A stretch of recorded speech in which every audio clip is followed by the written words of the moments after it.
mas é basicamente a data da lembrança da ressurreição de Jesus, lembrando aos irmãos que a nossa celebração não é a Páscoa judaica, né? Mas a gente vai falar sobre isso. Antes eu queria só dar os avisos, pode ser? Por favor, vamos falar desses avisos antes de nós iniciarmos. Nós sempre lembramos, né, dos nossos grupos familiares, que se reúnem às terças-feiras em Santos e na quarta-feira em São Vicente, sempre às 8 horas da noite. Tá? Então nós temos 4 grupos em Santos, um grupo em São Vicente, e fica aqui o nosso convite para você que ainda não participa de um dos grupos familiares, para estar nesses grupos, participar de um desses grupos. Você pode procurar o Edson ali. Edson, levanta a mão aí, por favor. Isso, o Edson vai poder te ajudar e te orientar para você estar no grupo mais próximo e também o grupo que mais você vai poder se encaixar, tá? Eles se reúnem todas as terças-feiras em Santos e também às quartas-feiras em São Vicente. Lembrando, irmãos, nós teríamos na semana passada a nossa reunião de liderança e ela foi transferida, a gente vai fazê-la amanhã, tá bom? Então, não é mentira, 1º de abril vai ter reunião de liderança aqui em nossa igreja às 8h15, tá bom? Então, amanhã, às 8h15, reunião de liderança. Quem que é convidado aí, convocado, né, para essa reunião? Todos aqueles que servem na igreja. Então, seja qual função for, se você serve na igreja, essa é a reunião para você estar. Caso você deseje iniciar o seu tempo de serviço, começar a servir na igreja, colocar aí seus dons, seus talentos, sua vida à disposição do reino de Deus, também é o local para você estar aqui, essa reunião de liderança. Tá? Então, amanhã, às 8h15 da noite. Eu prometo que eu não vou andar de bicicleta amanhã, para poder estar aqui à noite, tá? Sem nenhuma dificuldade. Então, só lembrando, amanhã às 8h15. E dia 6 de abril, no próximo sábado, nós temos encontro de casais aqui na igreja, nosso primeiro encontro de casais do ano. Então, para você que está namorando, noivo ou casado, é o tempo e o lugar para que você ouça uma palavra, para que você possa refletir sobre o seu casamento, sobre o seu relacionamento, olhar para o seu relacionamento de uma forma bíblica e edificar esse relacionamento que é certamente tão especial para você, tá? Então, no próximo sábado, às 8 da noite, nós teremos o nosso encontro de casais aqui na igreja, nosso primeiro desse ano, tá bom? Bom, acho que é isso basicamente. Agora sim, nós voltamos para a nossa mensagem. Vamos orar mais uma vez? Pai, muito obrigado por tudo que nós experimentamos até aqui. E a nossa oração nesse momento, Pai, é que o Senhor, por Tua graça, bondade e misericórdia, fale com cada um de nós. Que a Tua palavra possa ser nosso alimento nessa manhã. Que o Teu Espírito, Pai, possa iluminar nosso entendimento e nos dar a graça de compreendermos a Tua vontade, para que sejamos transformados, edificados, abençoados por Tua palavra, Deus. Nos abençoe, é a nossa oração, Pai, em nome de Jesus. Amém. Irmãos, eu quero compartilhar com vocês uma mensagem em Lucas capítulo 24, ler os 8 primeiros versos. Essa passagem é uma das mais belas passagens que nós temos em toda a Escritura. Ela tem até alguns elementos muito poéticos, mas ela não é uma passagem que começa com o coração dos envolvidos em paz. As pessoas que estavam envolvidas, as mulheres aqui envolvidas nesse momento, não estavam com o coração em paz. Por quê? Porque elas haviam perdido Jesus Cristo, essa era a compreensão delas. Alguns dias antes, na sexta-feira, ele havia sido crucificado. Agora nós estamos no 3º dia, no domingo, pela manhã, e essas mulheres então se dirigem ao sepulcro. Eu queria ler com você, então, Lucas capítulo 24, os 8 primeiros versos. O texto diz assim, se você quiser acompanhar comigo aqui, não está... Preciso que você passe aí para mim, por favor. que aqui não está passando. No primeiro dia da semana, de manhã bem cedo, as mulheres tomaram as especiarias aromáticas que haviam preparado e foram ao sepulcro. Encontraram removida a pedra do sepulcro, mas quando entraram, não encontraram o corpo do Senhor Jesus. Ficaram perplexas, sem saber o que fazer. De repente, 2 homens com roupas que brilhavam como a luz do sol colocaram-se ao lado delas. Amedrontadas, as mulheres baixaram o rosto para o chão e os homens lhes disseram: por que vocês estão procurando dentre os mortos aquele que vive? Ele não está aqui, ressuscitou. Lembrem-se do que ele lhes disse quando ainda estava com vocês na Galileia. É necessário que o Filho do Homem seja entregue nas mãos de homens pecadores, seja crucificado e ressuscite no 3º dia. Então se lembraram das suas palavras. Muito bem. Irmãos, como eu disse, esse texto, ele é belíssimo, tem esse elemento poético, né? Porque procuram entre os mortos aquele que vive, ele não está aqui, ressuscitou. Uma frase, além de ser extremamente forte, é muito bela também a sua construção. Porém, como eu disse, esse texto não começa com o coração daqueles envolvidos em paz. As mulheres haviam perdido Jesus, ou seja, Jesus havia entregue a sua vida, e o coração dessas mulheres, como de todos os discípulos, estava angustiado. E logo depois da crucificação, iniciou-se o sábado. O sábado era, dentro do judaísmo, um dia sagrado, onde pouquíssima coisa poderia ser feita. E uma das coisas que não podia ser feita no sábado era exatamente você ter ali um cuidado com o corpo de Jesus para que ele fosse devidamente enterrado, né? Não era um enterro ali naquela época, né? Era uma espécie de uma gruta onde os corpos eram colocados. Claro que isso para as pessoas que tinham um pouquinho mais de condição de ter esses lugares, esses sepulcros, mas a grande verdade ali é que as mulheres vão a esse local para levar especiarias aromáticas. É isso que o texto diz, dá uma olhadinha ali. No primeiro dia da semana, de manhã bem cedo, as mulheres tomaram as especiarias aromáticas que haviam preparado e foram ao sepulcro. O que elas foram fazer? Elas foram sepultar Jesus. Elas foram fazer o que se fazia, envolver o corpo com essas especiarias aromáticas. Era uma forma ali de, não apenas de honra, mas também de higiene, uma forma onde a sepultura ficaria, o sepulcro, na verdade, ficaria fechado, e essa pessoa ali dentro do sepulcro, ela tinha todo o seu corpo preparado. Elas foram honrar a Jesus. Elas foram fazer aquilo que se faria por alguém que se ama, dar a essa pessoa um enterro digno. Eles foram até o sepulcro, elas foram até o sepulcro para fazer aquilo que elas não puderam fazer por conta do sábado judaico. E aí logo de manhã cedo, no domingo, elas vão para realizar esse momento. E aí o que o texto diz: encontraram removida a pedra do sepulcro, mas quando entraram, não encontraram o corpo do Senhor Jesus. Ali havia uma pedra pesadíssima, ali havia o selo do governador, né, o selo que mostrava que aquele local estava lacrado, e haviam também soldados que guardavam aquela sepultura, nesse caso específico de Jesus, por conta de que a notícia de que ele ressuscitaria havia se espalhado. Mas nada disso impediu Jesus de ressuscitar.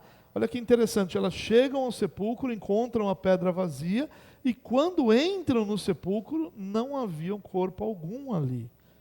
E aí então, diz que essas mulheres ficaram perplexas, sem saber o que fazer. Elas haviam planejado esse momento ali, esse sepultamento digno, mas agora o corpo não está lá, a pedra foi removida. E o corpo não está lá, que é o principal. A pedra precisaria ser removida de qualquer forma para que elas pudessem fazer esse sepultamento. Porém, ali não havia mais corpo, e elas ficam perplexas, elas perdem o chão, elas ficam sem saber o que fazer. Mas olha que legal o texto, ele diz que de repente 2 homens com roupas que brilhavam como a luz do sol colocaram-se ao lado delas. Amedrontadas, as mulheres baixaram o rosto para o chão. E os homens lhes disseram: por que vocês estão procurando entre os mortos aquele que vive? É muito, como eu disse, é muito bela essa passagem. Mas ela revela também o coração dessas mulheres. Essas mulheres tinham um desejo enorme de honrar a Jesus, mas ao mesmo tempo, essas mulheres não tinham a expectativa de que ali houvesse uma ressurreição. Elas não tinham a expectativa de que aquele dia fosse o dia da ressurreição, a manhã da ressurreição. Não havia essa expectativa no coração e na mente dessas mulheres. Tanto que quando esses homens se colocam ao lado ali, provavelmente anjos, e eles se colocam ali ao lado dessas mulheres, elas ficam amedrontadas. Elas olham para o chão, claro, tem toda a questão cultural, porém, elas olham para o chão, elas ficam amedrontadas, elas não sabiam, não entendiam exatamente o que estava acontecendo.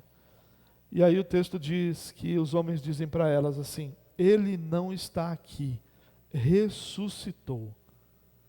Só que eles precisam explicar para elas a continuação da história, ou lembrar a essas mulheres a história. Olha o que eles dizem: lembrem-se do que ele lhes disse, quando ainda estava com vocês lá na Galileia. É necessário que o Filho do Homem seja entregue nas mãos de homens pecadores, seja crucificado e ressuscite no terceiro dia. Então, elas lembraram das suas palavras. Irmãos, a emoção da sexta-feira da paixão foi tão grande para essas mulheres e para os outros discípulos também. Essas mulheres, elas são as que estão nesse momento, mas o coração dos outros discípulos era muito semelhante. E essas mulheres, então, elas vão ao sepulcro, vão com um ato de amor, com um ato de graça, com um ato de bondade, com um ato de carinho para com Jesus, mas elas não tinham essa expectativa. Apesar de terem ouvido Jesus dizer diversas vezes que ele seria entregue, morreria e ressuscitaria ao terceiro dia, isso não estava no coração desses homens. Assim como às vezes não está no nosso coração. É interessante, irmãos, que quando a gente vai estudar um pouco da vida de Jesus, a gente vai ver que há um período da vida terrena de Jesus que é um período de humilhação. A cruz é um período de humilhação. O próprio permanecer morto até a manhã do terceiro dia é um período de humilhação. Jesus, ele passa por toda essa humilhação para que nós não tivéssemos que pagar a pena que era nossa por nossos pecados. Porém, queridos, é muito importante a gente lembrar dessa manhã, porque essa manhã ela faz uma mudança radical no Jesus que estava até então passando por esse período de humilhação, para o Jesus que agora é exaltado. A ressurreição inicia um momento de exaltação de Jesus Cristo. Isso há uma mudança na história, não apenas a ressurreição, que é algo grandioso e glorioso, mas há uma mudança na história do cordeiro para o leão, como a própria Bíblia usa como metáfora. Há uma mudança do Jesus que em humilhação se coloca como o cordeiro que dá sua vida em favor dos outros, para o Jesus Cristo exaltado, vivendo em glória, o Jesus Cristo que agora é o leão da tribo de Judá. Esse momento da ressurreição é um momento que transforma essa percepção. E agora, Jesus Cristo não é mais o Cordeiro de Deus que tira o pecado do mundo, no sentido de que essa é a postura que ele assume diante dos homens, mas agora ele é o leão da tribo de Judá. Agora é aquele que governa sobre todas as coisas, ele é agora aquele que, vivendo diante de todas essas coisas que estão diante dele, é Senhor sobre tudo. Sabe, queridos, há uma necessidade de uma percepção extremamente importante para todos nós, de que a ressurreição é a base, é o fundamento de toda a nossa esperança. Porque, como eu disse agora há pouco, há uma mudança radical sobre como Jesus é agora tratado pelo Pai. Agora Ele é aquele que governa sobre todas as coisas, Ele é o exaltado. Cristo, não mais o Cristo humilhado, mas o Cristo exaltado. E essa mudança radical que acontece entre o Cristo humilhado e o Cristo exaltado é o que a gente consegue ver a partir desse texto. Mas, irmãos, se a gente fizesse a seguinte pergunta, aliás, se a gente fizesse não, o nosso catecismo faz essa pergunta: como é que Cristo é exaltado? Como é que esse momento de exaltação acontece? E a pergunta 52 do nosso Catecismo Maior vai fazer exatamente essa pergunta, sobre como Cristo é exaltado. E a resposta vai ser que Cristo é exaltado na sua ressurreição, porque nela algumas realidades são extremamente diferentes do que eram até então. E o que eu queria compartilhar com você aqui? A gente poderia falar de talvez mais de uma dezena de realidades que a ressurreição proporciona. De mais de uma dezena de transformações que aconteceram a partir da ressurreição. Mas eu queria destacar só 3, para que a gente pudesse guardar em nosso coração essa certeza. A ressurreição é o fundamento da nossa esperança. Como nós lemos lá no início do nosso culto, nós lemos o apóstolo Paulo dizendo que se Cristo não ressuscitou, em vão é a nossa fé. Se Cristo não ressuscitou, nós ainda estamos em nossos pecados. Se Cristo não ressuscitou, tudo isso que nós estamos vivendo não faz sentido. E na verdade a gente precisa lembrar exatamente de que a ressurreição é o fundamento da nossa esperança. Então, quando nós olhamos, irmãos, para esse texto, nós vamos olhar para algumas realidades que aconteceram a partir da ressurreição. E a primeira delas, que eu quero lembrar a todos vocês, e todas elas são extraídas lá da nossa pergunta 52, né, do nosso Catecismo Maior. A primeira delas: Ele venceu a morte. A gente fala tanto disso, a gente trata esse assunto de uma forma tão de passagem, que a gente esquece a importância disso. Quando Jesus vence a morte aqui, Ele está vencendo a morte por completo. Ele vence a morte física, e essa morte física que Jesus vence é vencida na ressurreição. A morte não pôde contê-lo, a morte não pôde dominá-lo, a morte não pôde vencê-lo, ao contrário, Ele vence aquilo que nos é mais doloroso. Nada em nossa vida é mais doloroso do que a morte. Nada em nossa vida nos causa mais temor do que a morte. Nada em nossa vida mexe mais com quem nós somos, com o nosso coração, com os nossos sentimentos e pensamentos do que a morte. E Jesus vence a morte. Mas nós não podemos esquecer que a morte que Jesus vence aqui, ela se estende não apenas à morte física, e que nós tanto lutamos contra. Não, ele se estende à morte espiritual, que todos nós experimentávamos, que fazia parte da realidade de cada um de nós. E ele vence essa morte espiritual. A morte espiritual e quando a gente olha lá 1 Coríntios 15, e Paulo vai continuar desenvolvendo a sua ideia, ele vai falar sobre isso também. A morte espiritual que acontece a partir de Adão. Em Adão todos os homens vão morrer. Mas em Cristo Jesus, esses homens que estavam mortos em seus pecados e em delitos, têm paz com Deus e vida abundante. E quando nós olhamos, irmãos, para esse aspecto da ressurreição, ele deveria produzir em nosso coração extrema esperança. Ele venceu a morte. Nós não somos nem espiritualmente mortos, porque vivemos diante de Deus. Nem precisamos temer a morte física, porque ela não será o fim. Nós ressuscitaremos, como Cristo Jesus ressuscitou. Nós ressuscitaremos e viveremos diante do Pai por toda a eternidade. Claro que o que Paulo fala é que nessa ressurreição há algo muito mais belo do que há em nós hoje. O nosso corpo físico hoje tem muitas limitações. E a principal realidade a ser transformada é que aquilo que é imortal, aliás, mortal, vai ser revestido de imortalidade. E aquilo que é corruptível será revestido de incorruptibilidade. A ressurreição não apenas trará o corpo de volta, mas haverá uma transformação para aquilo que é mortal ser transformado em imortalidade. E aquilo que é corruptível vai ser revestido de incorruptibilidade. Jesus venceu a morte.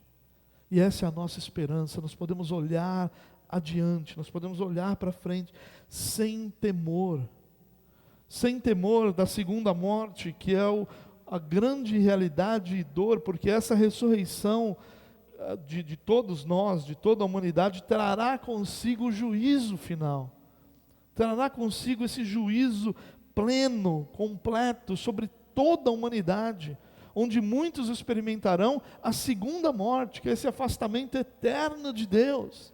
Nós não precisamos temer isso, mas nós também não precisamos temer a nossa morte física, porque até essa morte física é temporária. Talvez você já tenha ouvido esse ditado: aqui a gente só não dá jeito para a morte. Né? Às vezes você vai em um comércio, fazer algum serviço, e a pessoa, será que tem jeito de arrumar isso? Aqui só não tem jeito para a morte. Porque essa é a percepção das pessoas, que a gente não consegue dar jeito nisso, e realmente essa é a realidade. Porém, nós não podemos esquecer que essa realidade que a nós é impossível, na ressurreição de Cristo, ela se torna a nossa esperança. A ressurreição de todos nós. Ainda que nós morramos fisicamente, nós temos a esperança, a certeza de que nós ressuscitaremos em Cristo Jesus, para vivermos por toda a eternidade com o nosso Deus e Pai. Essa é a base, é fundamento da nossa esperança. Quando nós olhamos para a vida que nós vivemos hoje, quantas angústias, quanta dor, quanta desesperança, quanta luta que cada um de nós vive, e nós podemos olhar para frente e dizer: olha, ainda que todas essas lutas hoje estejam me maltratando, quando eu olho para frente, eu vejo que o meu Deus venceu a morte. Me tirou dessa morte espiritual que me afastava do meu Deus, que me tirou dessa morte espiritual que me fazia viver em meus delitos e pecados, me afastou dessa morte espiritual e me deu vida, e vida com Cristo. E ainda que o meu corpo pereça, como muitos teólogos já disseram, a morte nada mais pode fazer do que nos levar para diante do nosso Pai. A nossa morte física hoje nada mais é do que o caminho para que nós estejamos diante do nosso Deus. Ele venceu a morte, nós não precisamos temer a morte. E a morte é o maior temor de todas as pessoas, ou de grande parte das pessoas. Nós não precisamos temer, porque Ele venceu a morte. A segunda realidade que eu queria chamar a sua atenção, também da pergunta 52 do nosso Catecismo Maior, é essa lembrança de que na sua ressurreição Ele torna-se Senhor. É o que eu falei, nós não estamos mais lidando com o Jesus Cordeiro, nós estamos lidando com o Jesus Leão da tribo de Judá. Ele é Senhor sobre todas as coisas. O apóstolo Paulo disse que Ele se humilhou até a morte de cruz. Que Ele obedeceu, e obedeceu de forma plena, de forma completa. E na cruz, a sua humilhação tem o seu ápice. Mas na sua ressurreição, Ele torna-se Senhor. Como homem, Ele estava sujeito a todas as leis e direções humanas. Tanto que, ainda que, obviamente, debaixo do controle de Deus, os homens tiveram autoridade para conduzi-lo até a cruz. Porém, não mais. Na ressurreição de Cristo, Cristo torna-se Senhor de vivos e de mortos. Cristo torna-se Senhor de todas as coisas. Cristo é Senhor de toda a terra. E essa é a razão da nossa esperança, irmãos. A razão da nossa esperança é que Cristo ressuscitou. E Ele ressuscitou Senhor de todas as coisas. Foi elevado aos céus, está sentado à direita do Pai, aguardando o momento onde todas as coisas serão feitas suas. Ele é Senhor sobre todas as coisas, irmãos. E isso talvez, a gente fale tanto nisso, que seja uma expressão desgastada entre nós. Mas essa certeza deveria aquecer o nosso coração, deveria incendiar nossa vida, deveria nos levar a uma esperança viva, uma esperança eficaz. Uma esperança que nos fizesse lembrar: as circunstâncias estão debaixo do governo do meu Deus. A minha vida está debaixo do governo do meu Deus.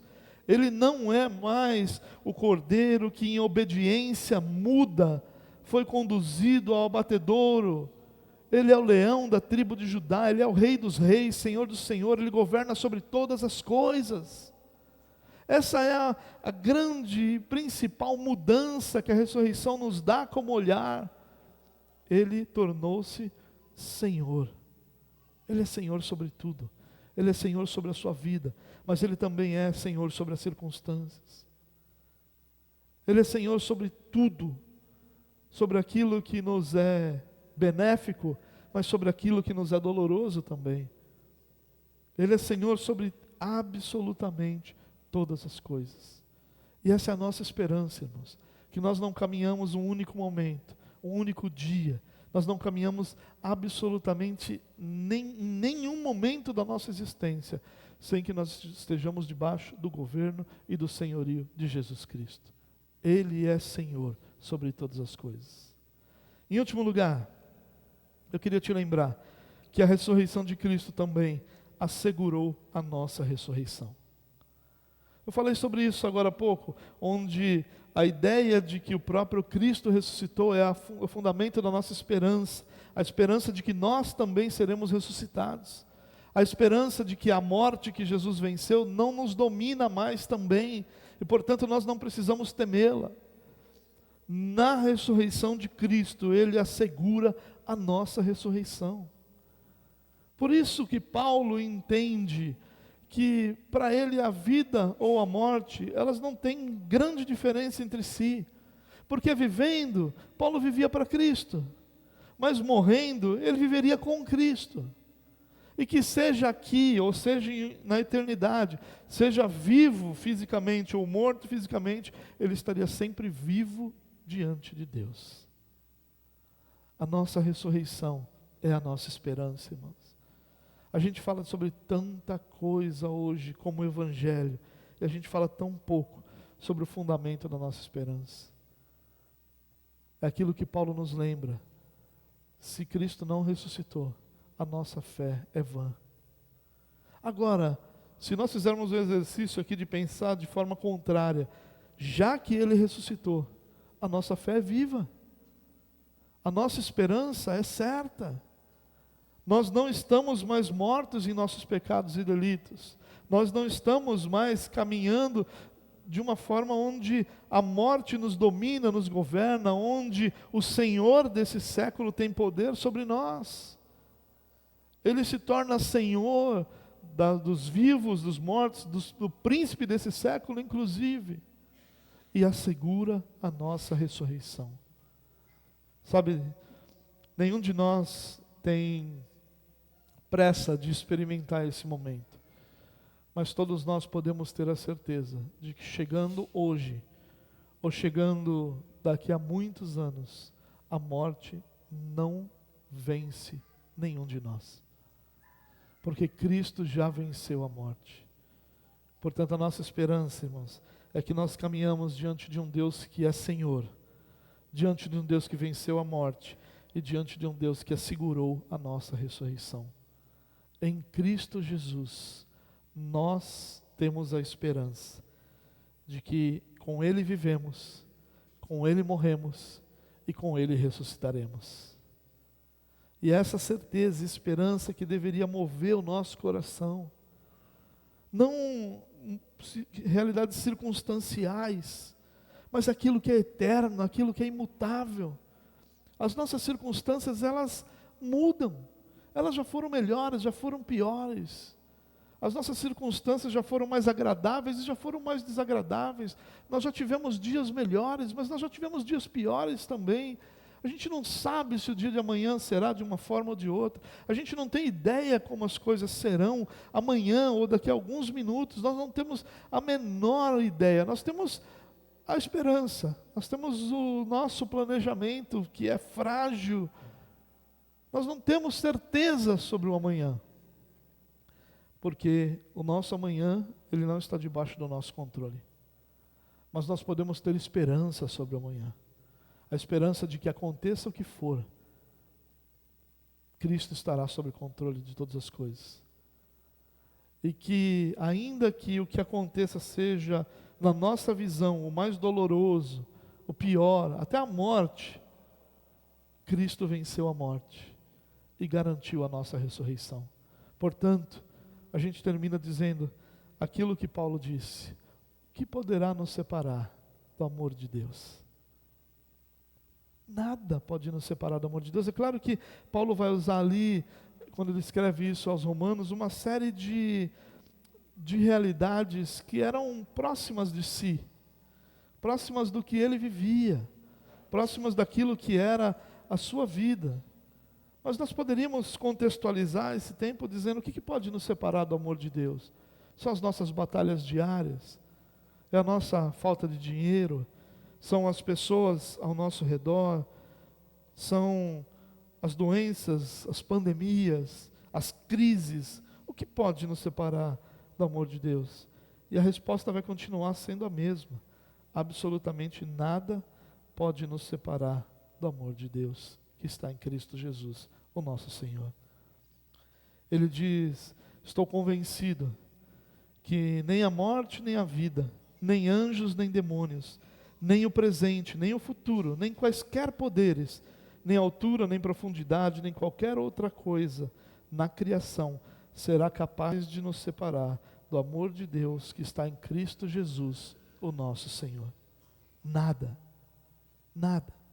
Portanto, a nossa esperança precisa ser baseada não naquilo que é perecível, não naquilo que é temporal, não naquilo que nós experimentamos hoje e podemos não experimentar amanhã. A nossa esperança precisa estar fundamentada naquilo que é eterno. É o nosso olhar para a circunstância que nos faz tomar decisões erradas. É o nosso olhar para o agora que nos faz tomar decisões equivocadas. O nosso olhar para a eternidade, para aquilo que é eterno, é o que vai fazer o nosso coração confiar em Deus e vai fazer das nossas decisões mais acertadas, decisões mais fundamentadas. Que o Senhor nos dê graça, irmãos, para que nós possamos nos lembrar que a nossa fé é fundamentada na ressurreição de Cristo Jesus, o nosso Senhor, e não em nenhuma outra coisa que nós possamos fazer ou experimentar, mas na ressurreição de Cristo Jesus. Porque Ele ressuscitou, nós temos esperança, a nossa fé é viva, a nossa eternidade é certa, e o governo de Deus sobre a nossa vida é a convicção que nós temos. Deus nos dê graça para que essa seja realmente e verdadeiramente a nossa esperança, para que nós possamos juntos confiar em Cristo Jesus e caminhar em direção a essa certeza de eternidade que há em Deus. Amém? Vamos orar? Pai, nós louvamos ao Senhor por tão grande esperança. Louvamos ao Senhor porque a nossa esperança está na verdade de que o Senhor ressuscitou. E porque o Senhor ressuscitou, Deus, porque o Senhor, e somente o Senhor, governa, nós temos a esperança de confiar, de viver, de experimentar aquilo que é eterno hoje. Porque o Senhor ressuscitou, a nossa alegria repousa em Ti. Porque o Senhor ressuscitou, Deus, a nossa certeza é a de que um dia ressuscitaremos contigo. Porque o Senhor ressuscitou, Deus. A nossa confiança está em Ti e em Ti somente. Louvado seja, Deus, o Teu nome. Louvado seja, Deus, a Tua graça, bondade e misericórdia. Louvado seja, Deus, a esperança que o Senhor nos dá, porque em Cristo Jesus nós sabemos que absolutamente nada pode nos separar do Teu amor. Teu amor está em Cristo Jesus e por isso estará sempre sobre aqueles que pertencem a Cristo Jesus. Senhor, que nessa manhã onde nós lembramos essa beleza da ressurreição, amanhã onde nós lembramos a esperança que há a partir da ressurreição, o nosso coração possa ser renovado em esperança, e nós possamos olhar para as nossas batalhas, que muitas vezes são doloridas, difíceis, mas olhar para elas como algo circunstancial, passageiro, perecível, que é completamente diferente daquilo que é eterno, que é o Teu reino, o Teu poder, a nossa adoção, a nossa vida, tudo isso é eterno. E um dia, Senhor, sabemos que seremos reunidos contigo, e contigo viveremos por toda a eternidade. Louvado seja, Deus, o Teu nome, Tua bondade, Tua graça e misericórdia, em nome de Jesus, Deus. Amém, amém.